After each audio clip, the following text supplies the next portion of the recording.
my two best moments of the night last night. One you mentioned earlier was the fact the Sky commentator had to keep apologising for the swearing, because he must have dropped the mic right in that guy's mouth, because he just kept swearing every 2 seconds, and the Sky commentator was going, "I'm really sorry for the language." I bet the Sky commentators never apologise so often. It was so funny. And the second thing was Scott Wright got tackled in the middle of the park. He went down, and it started to get a bit feisty and fiery, and all our players launched in. I love that. Even Ben Davies, even Ryan Allsop came running down. I'd love to see that. And there's nothing wrong with a bit of firiness. There's nothing wrong with a bit of bite. And the fact that our team seems so together, it's just brilliant to see, isn't it?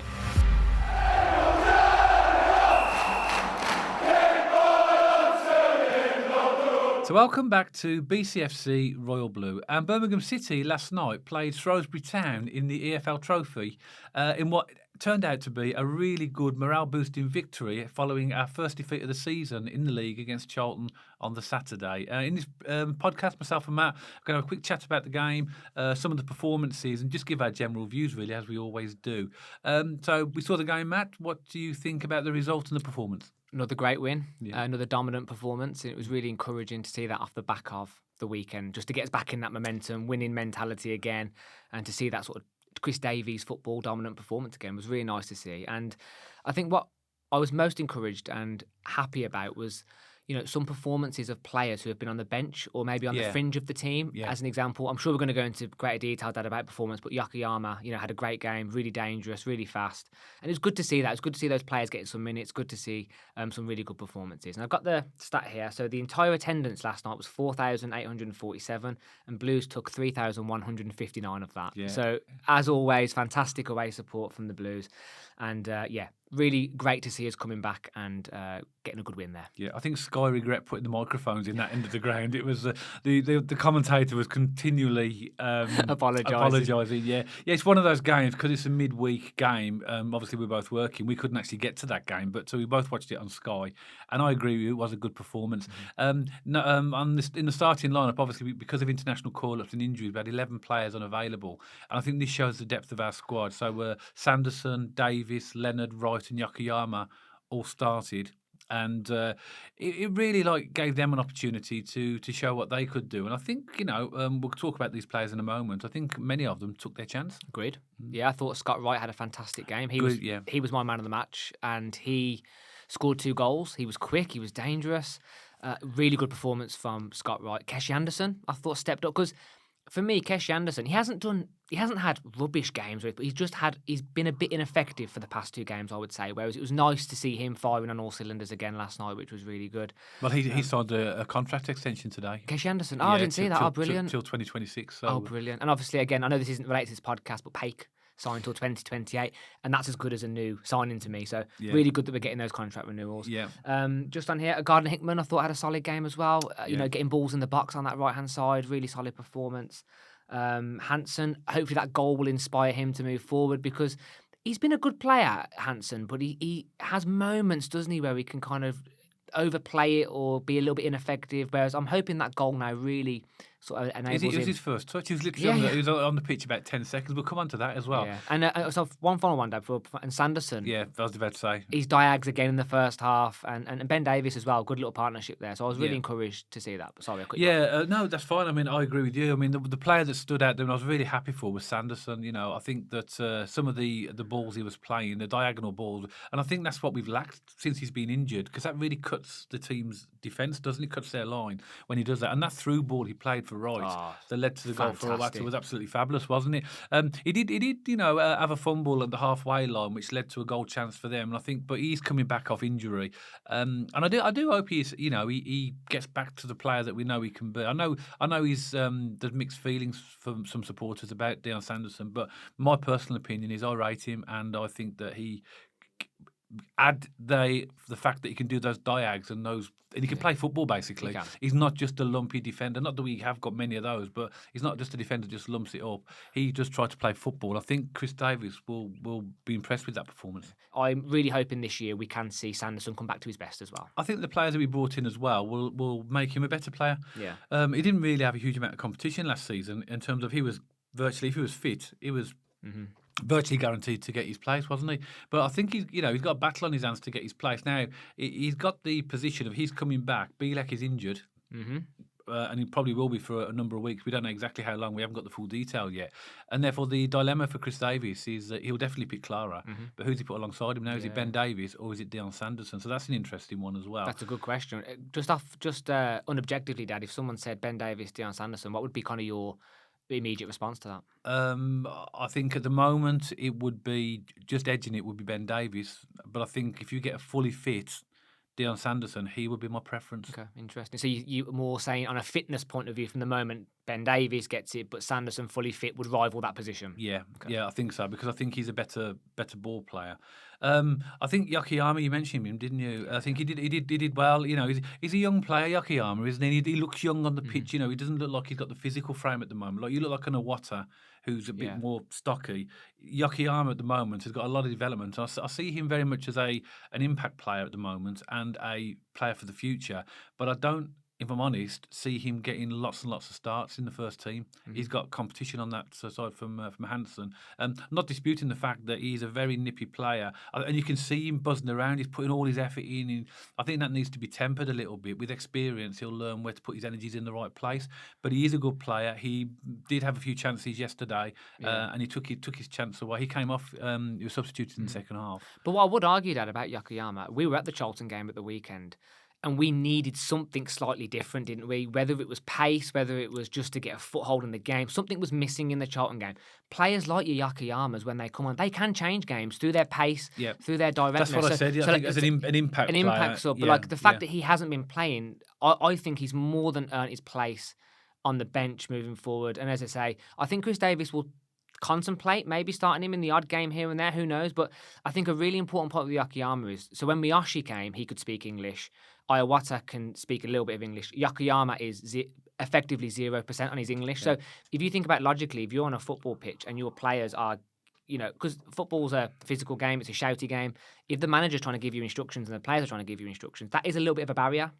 And I think once he gets more settled in England and gets a bit more comfortable with language and directions, I think he's going to be a real force. I really do.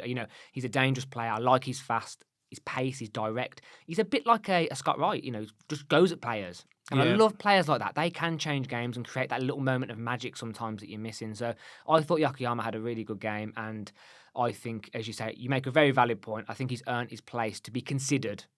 As on the bench moving forward. The problem with the league is you can only name 7 subs, and that's again another dilemma that Chris Davies has got. Is he's got to put players in the right positions, and there might not be room always.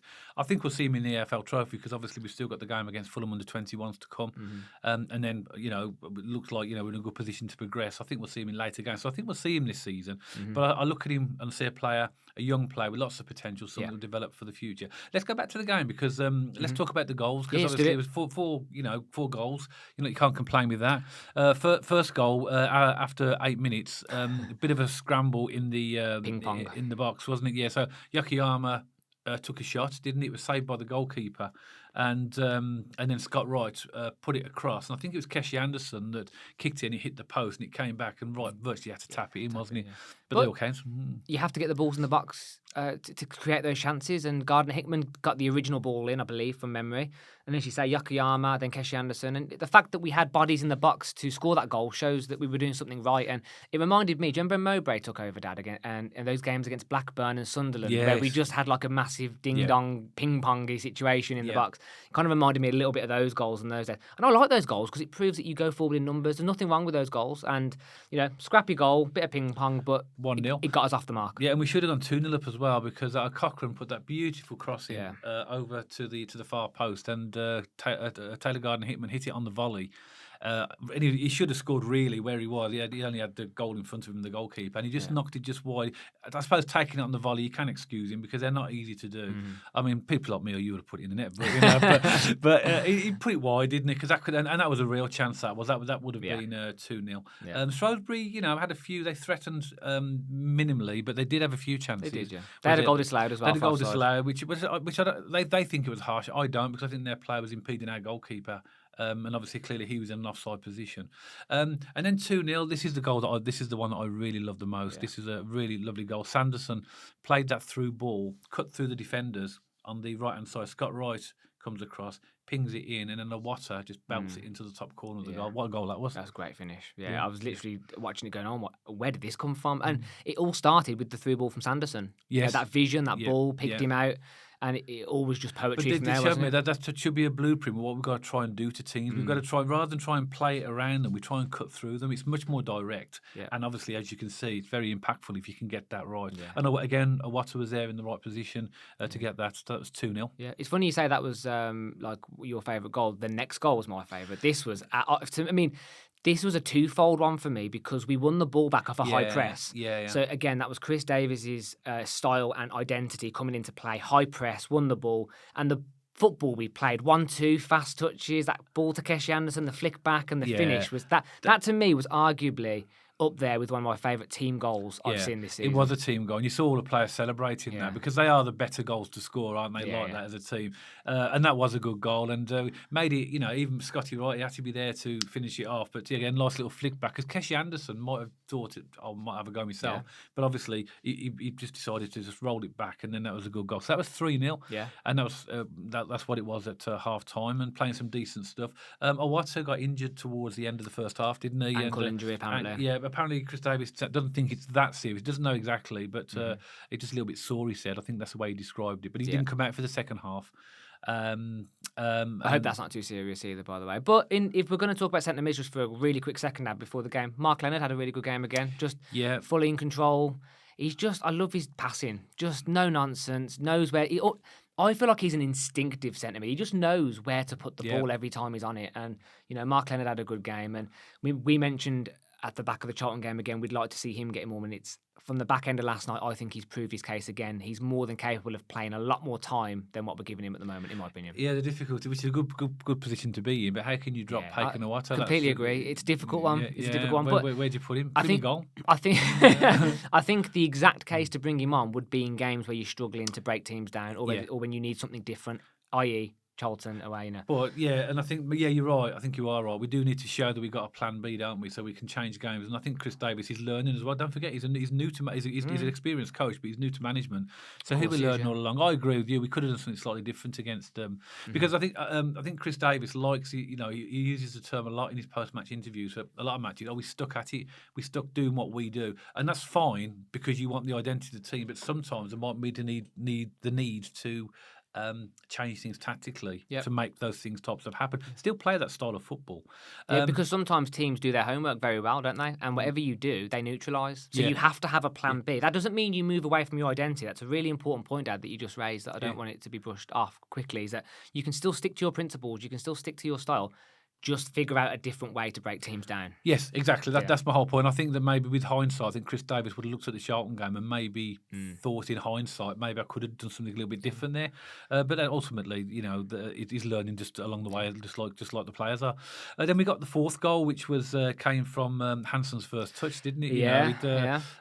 He'd following him from the far post after a shot from Brandon Keeler. And it was literally a tap-in, wasn't it? But again, he had to be there. Actually, mentioning Brandon Keeler, he came on at half-time for Awata. And I've got to be honest, when I watched him, I looked at him, I thought, he's a really good player. I mean, I've seen him a lot, obviously, Keller, when he's been on and stuff like that. But he now, to me, looks physically strong. He looks like he could cope physically. And I think that in the future, he's going to be a proper player for us. I think the difference is he's playing him in his proper position, because when we've seen Keller before, he's played him in left back. Yes, yeah. And that's out of position, and he looks uncomfortable there. Yeah. Whereas last night, I agree with you, Dad. He looked more in control. He didn't look phased, He looked quite composed on the ball, and he weren't pushed around. And I think he's going to be a big player. But he was involved in that fourth goal. So that was it. I mean, as I say, after the fourth goal, it didn't get scrappy at all. We maintained possession. We started to play and carried on playing football. And they had one or two little snippets of chances, but nothing that we weren't ever really not in total control of, really.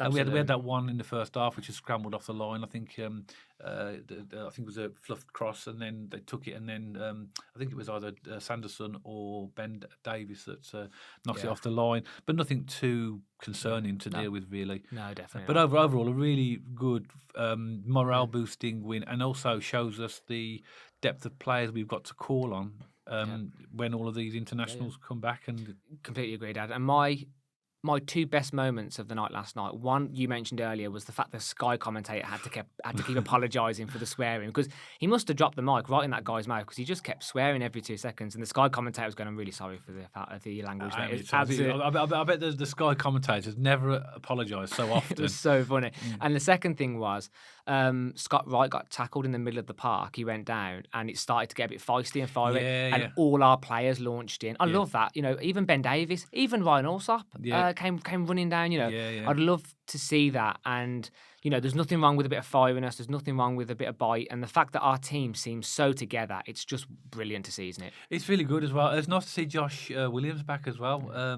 He came on for Cochrane in the 83rd minute. A bit of a cameo appearance, really. But again, we haven't seen him now for a couple of years. He's been blighted with injury, and I think last time he played was a couple of years ago, or a couple of seasons ago, against Coventry, in a 0-0 draw. And it's just nice to see him. Obviously, he's still a young player, and clearly that Chris Davis is looking to introduce the young players. There's also a player called Beteka on the bench as well. I had to look him up. I thought, that's weird. I thought, because of what we do for the podcast, we research heavily. I thought, that's a name that I haven't come across before. I thought that's a mistake, but actually he's one of our under-18s. Apparently he's very confident. Yeah, and I think he'd been brought in to experience the match day experience and to be around the first team. So obviously I think that's another integration process as well. But overall, a really good win. We're on to the next round now. So obviously we're in second place in the mini table, and if we beat Fulham under 21s, we'll progress to the next stage. So all the boxes ticked, really, and exactly what we needed, I believe. All aboard the Wembley train. So that's what we thought of the match, Blues fans. Another good victory, scoring plenty of goals, and we got a chance to see some of the what we would class as sort of fringe players, I suppose, that are not getting the call for the starting 11, and there's some good signs there, wasn't there? But we'd love to know what you think about the match, and any comments you have about any of the players or anything really that you feel we haven't spoken about. If you'd like to add something, then please, as always, pop a comment below, and me and Matt will happily read them and get round to responding to them. If you did like this podcast, don't forget to give us a thumbs up. And if you haven't checked us out already on our social media channels, pop along to our X page and our Instagram page. And also, if you like to listen and watch your podcast on Spotify, you'll also find us on there as well now. And you'll see the handles appearing on these on the screen for all these channels right now. And if you haven't subscribed to the channel already, make sure you hit that red subscribe button so you don't miss any future content all about Birmingham City. And myself and Matt will see you on the next video.